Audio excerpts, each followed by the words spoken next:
gumagawa pa rin tayo, no, kahit na araw na linggo, kasi kailangan na matapos-tapos na talaga yung lababo namin.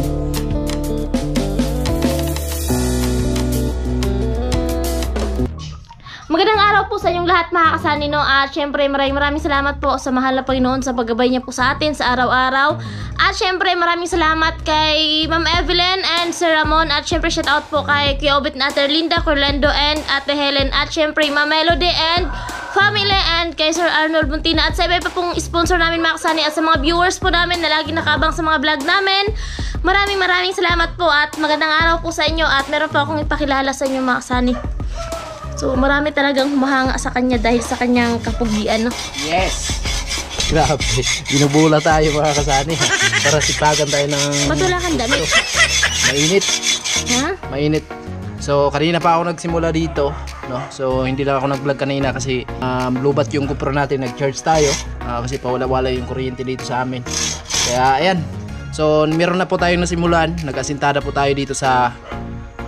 lababo po natin. So yan, mga kasani, ipapakita ko po sa inyo yung nagawa niya kanina kasi hindi nga po siya nakapag-vlog kanina, mga kasani. At grabe! So ayun, mga kasani, sobrang ganda at eto na yung improvement. Ma'am Evelyn and Sir Ramon, sobrang thank you so much po sa tulong ninyo.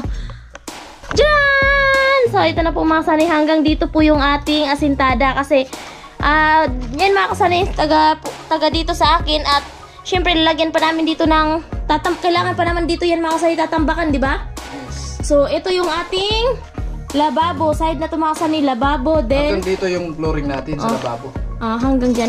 Syempre, mga kasani, mag-i-slab pa kami dito, di ba?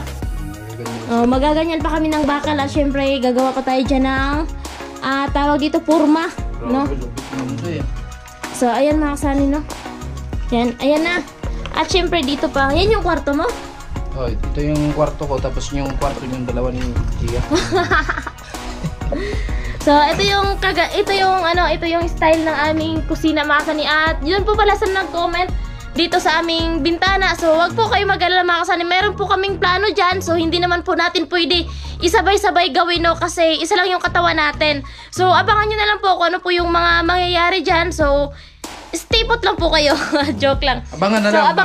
abangan nyo na lang po, mga kasani, ko yung maging kaganapan dito sa side na to, mga kasani, no? So, stay put lang muna yan. At yung sa nag-comment about dito sa ating bintana sa loob, so wag po kayo mag-alala kasi hindi naman po talaga namin yan masabay-sabay. Ipapaliwanag ko lang po sa inyo.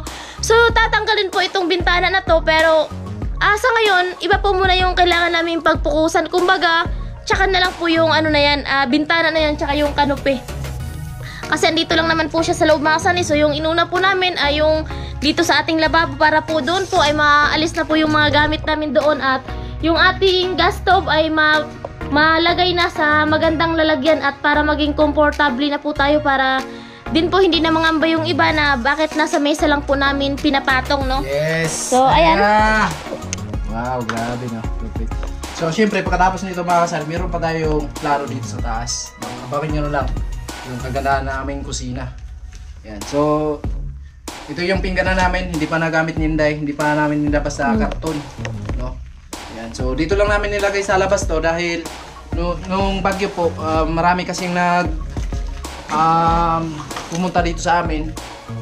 So, kumbaga maliit lang kasi yung space sa loob, mga kasani, at meron pa tayong mga abubot. So, andito lang muna sila sa labas kasi nga hindi pa natin may arrange doon sa lalagyan kasi nga sa loob para walang kalat. Kapag okay na po dito, mga kasani, so malagay na po natin sila sa maayos na lalagyan. At yung nagsabi po pala na yung pintuan daw po, yung pintuan na yung kung gagawin namin yung pintuan or bintana, so magiging sentro daw po dito sa bintana namin dito sa main door. So wag po kayo mag-alala kasi dito po ay maglalagay, sasabihin ko lang po muna, so dito po maglalagay pa kami ng harang dito, mga kasani, no?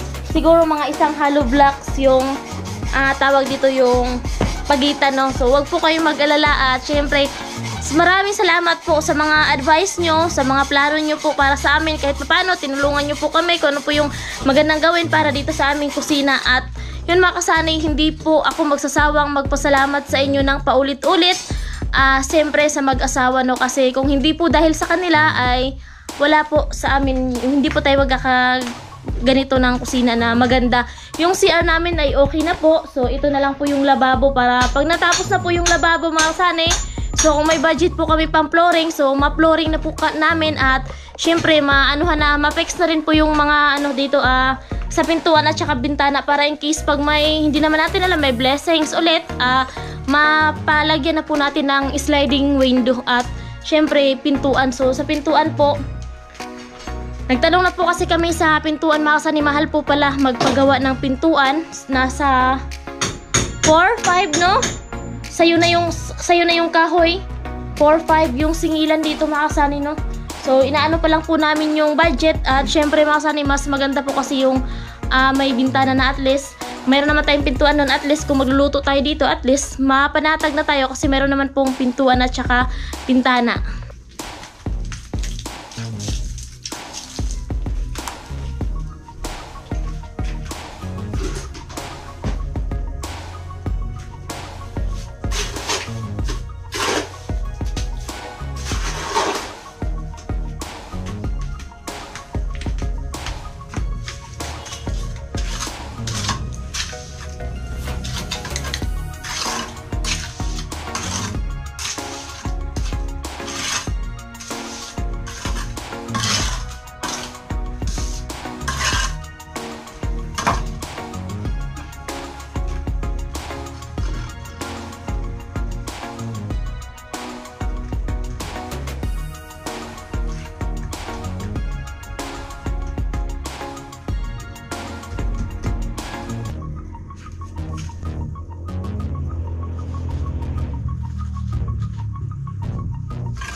Uy!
So ito na yung natapos natin ngayong araw mga kasani. Ayan, araw ng linggo ngayon. So gumagawa pa rin tayo, no, kahit na araw na linggo, kasi kailangan na matapos-tapos na talaga yung lababo namin.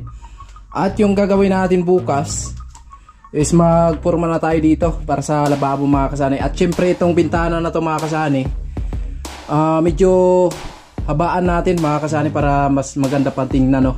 At syempre kumbaga yung hangin makapasok talaga siya, no, kasi mas may medyo mahaba siya dito. Siguro hanggang dito yung bintana natin, habaan na lang po natin mga kasani. Ayan, salamat po sa nag-suggest, no, meron po nag-comment sa atin. So nakalimutan ko yung pangalan niya. Maraming salamat sir sa suggest mo para dito sa bintana. So medyo habaan din natin para mas maganda mga kasani, no. Ayan po, meron na po para sa abang natin in case man na magporma tayo dito. Ayan. Yun. So okay na siya. At meron na po tayong mga butas dito na abang natin sa bakal. Ayan. Mano-mano lang natin binutasan niya mga kasani kasi wala tayong barina. Kaya ito po yung ginawa ko mga kasani, no? Ayan na siya.